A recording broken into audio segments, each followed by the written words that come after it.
Do you feel like you spend all of your time working in your job, fighting fires, trying to stay ahead of the curve, trying to keep your employer happy, trying to make your organization successful, your company successful? But who is focusing on making you happy? Who is investing in you to make sure that your career is future-proof, to make sure that you thrive? That's what I'm going to talk about in this episode because I think you deserve that.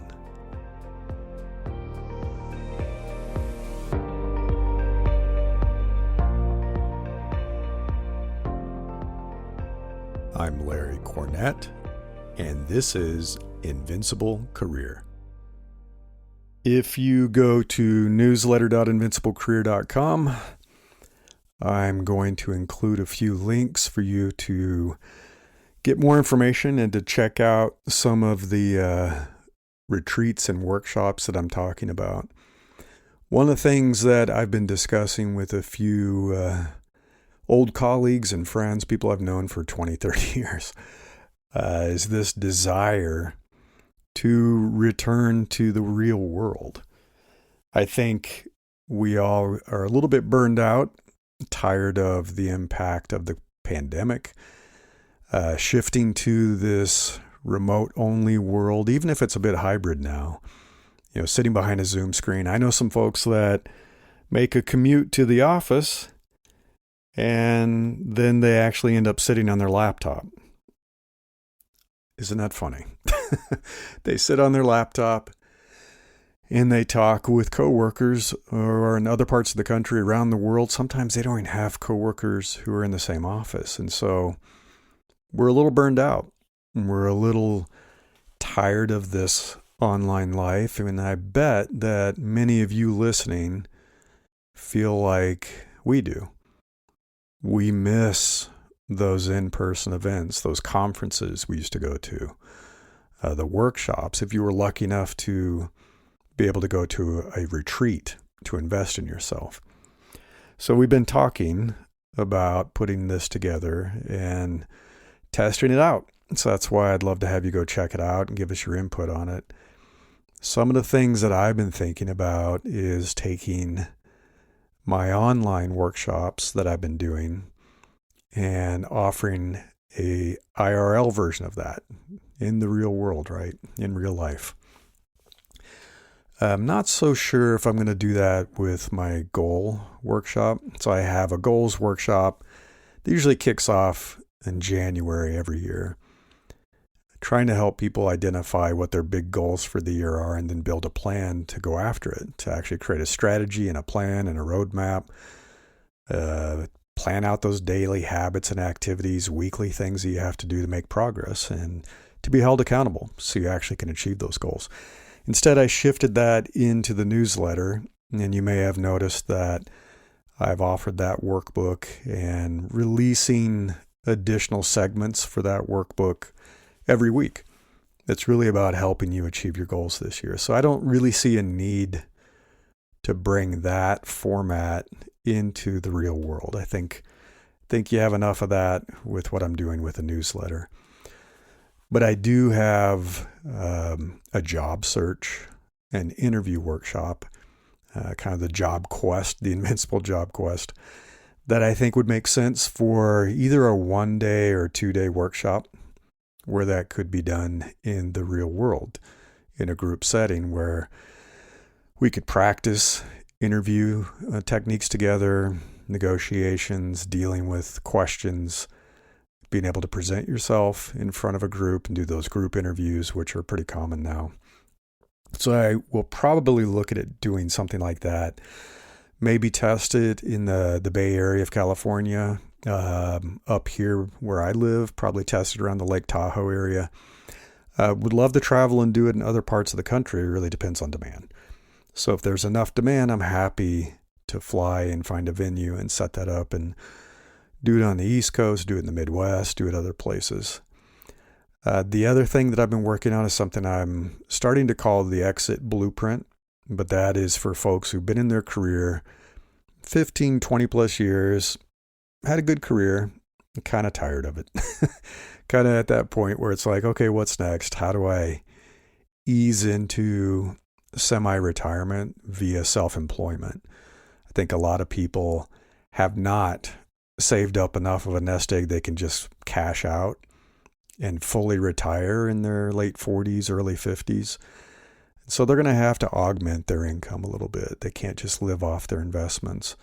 I'm the same way. And so, yes, I have retirement funds, I have investments, but by no means do I want to tap into that and drain that dry over the next, however much longer I'm going to live, right? 20, 30 years.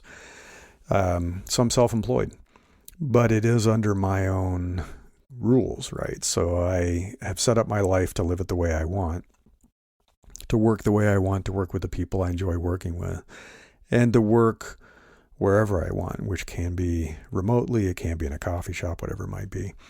So the idea is to help people create that plan, not just to randomly and chaotically quit your job and say, okay, I'm going to open a food truck and I hope it works. It's not like that. The idea is to use everything you've learned throughout your life and through your work experiences and to define what a business would look like for you, a consulting business, some type of semi-employment or semi-retired business, and plan that out, test it, and make sure that it's working before you do decide to take that early retirement and live life the way you want. So that's another workshop that I think makes a lot of sense to do in person. That one's probably a 2-day for sure. That's going to be, there's a lot of information to cover and a lot of work to do together. The other big one that I've been talking about with a couple of friends is a leadership retreat. This is one of the things that I noticed as I was moving up into management and into leadership and into an executive role, is that you end up spending so much time just doing the job. You're constantly fighting fires. You're in meetings all day long. You're answering messages and emails from morning till night. You're working over the weekend. There is so much going on that there is really no time left to invest in you, to help you with leadership development. And I don't care who you are. I know some leaders are like, I don't need leadership development. I've been a leader for a long time. Even CEOs invest in coaches and advisors and continue to do development for their leadership, even as a very, very senior executive. We all can improve. We all can get better. We're all dealing with issues. And what happens is you're dealing with these issues mostly on your own. Mostly on your own. As you climb the ladder, you're going to find that there are fewer and fewer people who you can turn to for advice, where you can be brutally honest and vulnerable. It is not safe. It's not safe. I learned that pretty early in my career. I was a naive leader. I thought, well, who else can I turn to my boss to get advice about these uncharted waters that I'm in, to be able to navigate challenges that I'm facing that I hadn't faced before because I hadn't been at this level before, because things do change. Everything changes considerably the higher you climb. Things become more political. There's a lot more co-opetition and sometimes straight up competition. It's a whole new set of challenges. And so I had made the mistake of sitting down and being honest with my boss and asking for some advice. And rather than listening, rather than sharing wisdom or making suggestions, this person looked at me and said, wow, if you can't handle this, maybe you shouldn't be in that seat. I was like, okay, this will be the last time I ever open up to a leader. I learned that you can't. They don't want to hear about it. Very few leaders, I would say, are so enlightened and empathetic and compassionate that they want to work on developing you. They just want you to take troubles away from them, right? They want to take work off their plate. You should be a set it and forget it leader. Some are like that. Like, do your job, take this off my plate. If you can't handle it, I'll just fire you and replace you. And so you learn you can't do that. I also learned you can't really open up with your peers. you are in a competitive environment within a corporation. Even the people that are your friends, your work friends, are always wondering, hey, what does it take for me to get into that next seat? So if you're all vice presidents, who's going to become the SVP if that slot opens up? It's a competition. There's only one seat. And I found that out too. I found out through other channels and other friends I had in other organizations that my peers were politically vying and jockeying for position. They were trying to find a way to take some of my team, trying to take some of my responsibilities, throwing their hat in the ring for promotion, and trying to position themselves as a better selection for that than me. So it's like, yeah, you can't open up with your peers and say, well, I'm struggling with this. I really don't know how to handle this situation. I'm feeling overwhelmed. I'm a little stressed. I'm a little worried. Nope, do not do that. That's a sign of weakness. And you can't do it down. You cannot dump your worries and your stress on your team. Your team is looking to you for confident leadership, to set the vision, to be that rock of stability in a chaotic world that a corporation is. There's a whole bunch of chaos, especially now. A lot of strategy changes, a lot of layoffs, a lot of reorganizations, a lot of process change because of AI. That's happening. It's dramatically shaking up companies and teams.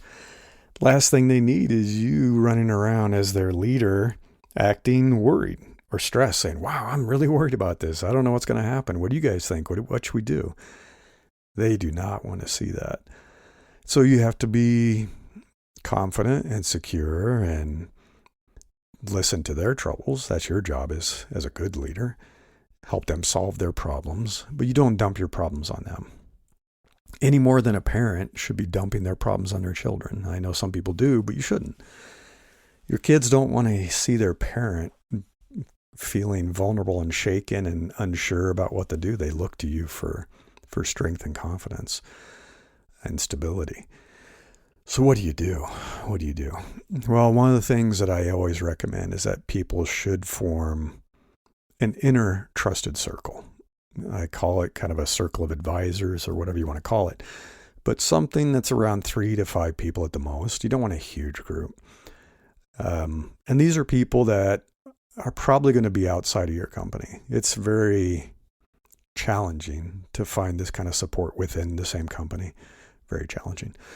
And I've had this for many years. I've had a few friends that I turn to for advice. We've known each other for a very long time. That helps a lot, especially if you are at similar levels in your careers. So if you're both, all of you, moving into management, moving into executive positions, you're going to have a lot of the same shared issues. And you're going to be solving these problems individually, and you can bring that together and say, here's how I address that situation. Here's what I did when somebody tried to undercut me in a meeting. Here's what I did when someone tried to take part of my team. Here's what I did when the CEO challenged me in a meeting. Help each other out, advise each other. I totally recommend that. You absolutely should be doing that. Now, I have had leadership development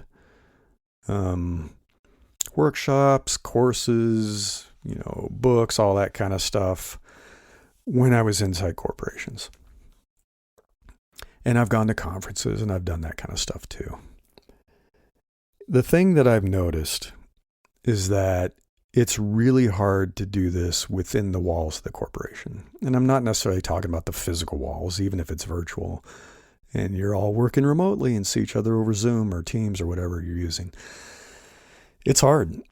One is you're limited by whoever the corporation brings in to do this. And so it may be an existing leader that's doing this, and that's hit or miss how good that leader is at teaching and investing in you and doing this kind of leadership development. It may be somebody they hired, some firm that they brought in, and you're at the mercy of whoever they selected. And sometimes that's great. I've had that. Sometimes it's not so good.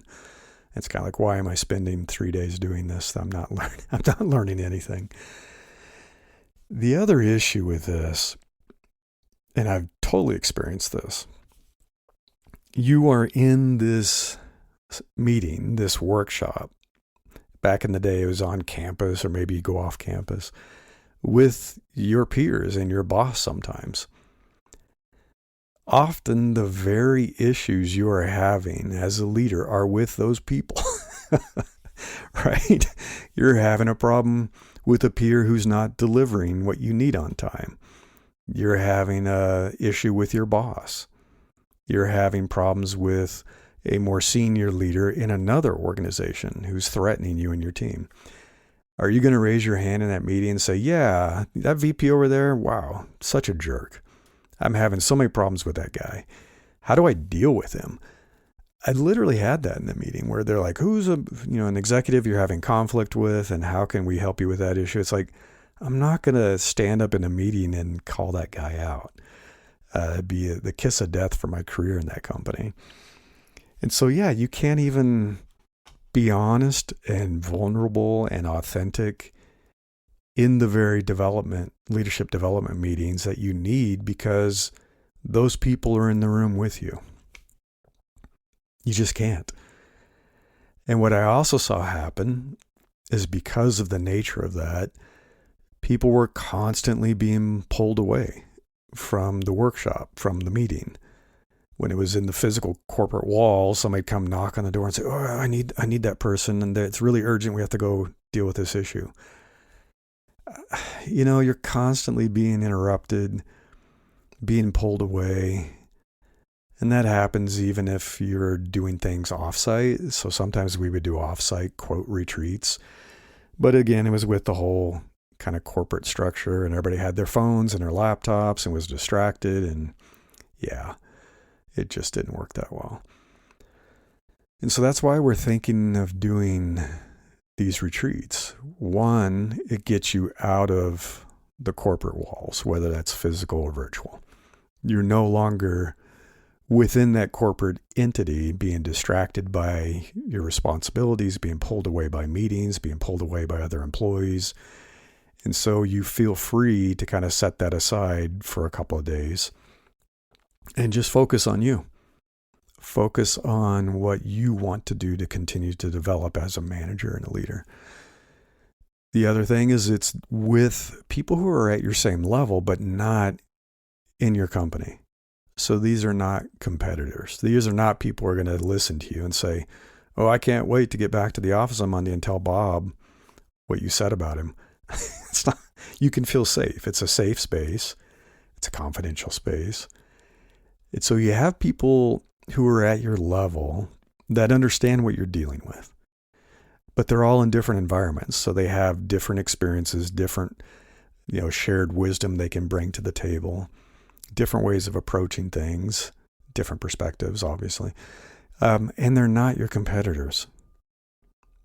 So you're all there to listen, to help, to advise, to share, to be vulnerable, to be honest, for maybe the first time in your leadership career. I remember the first time I had a really great coach and got to the point where I felt like I could trust that coach. Realized that this person was on my side and wasn't going to betray me, because I had not felt that safe with some other inside coaches I'd had. And for the first time, I really opened up. It was transformational. They really wanted to help me personally. And they said that. They said, yes, the corporation's paying for this, but I'm here for you. I'm here to help you become a better leader, to become the best version of yourself that you can, whether that's going to happen in the company or you're going to leave. You'll take this with you. This investment in you, because it's authentic and honest and focused on you, is going to help you no matter where you go and no matter what you do later in life. It isn't just to help the company.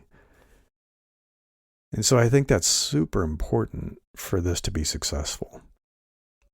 So getting away, no responsibilities, no corporate interruptions, no inside spies, no competition. For the first time, you can open up and really share what you're struggling with. Get advice to help you improve, help you solve problems. And take that time, which you never get really, to 100% invest in you, to invest in yourself. What are you going to do to continue to get better at what you do? Whether you're going to take that back, obviously, to your company and be a better leader at that company, or you're going to have this aha moment and say, wow, I don't see how I can thrive in my current environment. These are not the kind of people that seem to be supporting me. I don't see the opportunity that I need to continue to grow.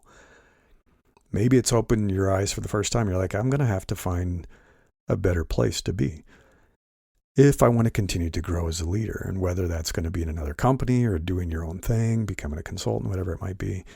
And part of this is also a look forward. So we've been talking about a structure for the agenda that's really focused on, okay, what are you dealing with? Be open, be raw and honest. What are you struggling with? What's the biggest issue that you'd like to resolve this weekend?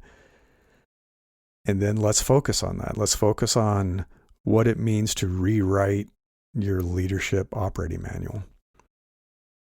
Let's focus on what it's going to take to resolve issues that are evergreen issues that people deal with, whether it's managing the talent in your team, organizational structure, process issues, cross-organizational issues, political issues, managing up, managing sideways, all that stuff.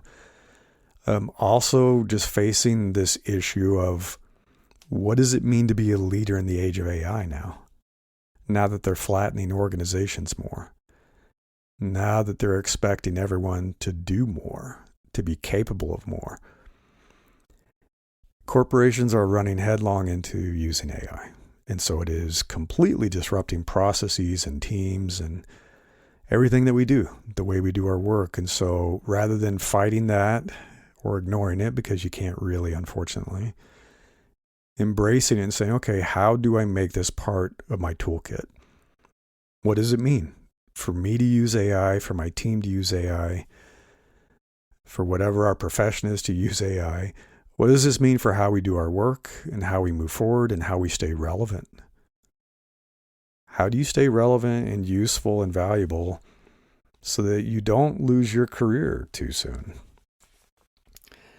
And then the next thing is really talking about the future for you and thinking about what do you want your legacy to be as a leader? And I remember a really respected leader, very senior leader in a company where I'd worked many, many years ago. And the way that they put it is they said, what will happen in the future if you're walking through a park and you see me sitting on a bench? Do you walk up and talk to me? Do you say hello? Do you turn around and walk the other way? Do you hope I don't see you? And they're like, I hope I'm the kind of leader that you are happy to see me, that you want to come up and share what you've been doing, that you want to talk with me, and that I've done something in my leadership in the company and with you that you're happy to see me. I had a positive impact. And it's a great way to think about your legacy as a leader. It's like, are you someone that your team will remember fondly? It doesn't mean you're a pushover. It doesn't mean you just did whatever they wanted. That you're a strong leader. That you took care of your team, that you had vision, that you knew what you were doing, that you invested in them. What is your legacy going to be? And have you taken the time to sit down and think about that? What do you want it to be? And are you on track for that? Are you doing what is necessary to feel like that's going to happen, that that's going to come true? And how much time do you have left to make that happen? So that's one big final piece. And then the other is thinking about your future. What comes next for you? Many people who move into these more senior leadership positions are getting towards the tail end of their career, right? They're not at the beginning of their career. They're not in their first 5 years. They're getting to a point where they're going to continue to be operating within that environment, continuing to advance their career and grow. But at some point, that ride's over. We all know the ride ends at some point. Whether we want the ride to end or or not, it will. It is better to go out under your own steam, to say, I have a plan. I know what comes next for me. And I'm putting that plan into motion. I'm going to make things happen to set it up so I can transition out of this senior leadership career that I'm in into what's next for me. Because you don't want it to be a shock or a surprise or a scramble at the end. And so part of this is saying, what comes next for you? What do you want to come next for you? What do you want to do with the remainder of your life?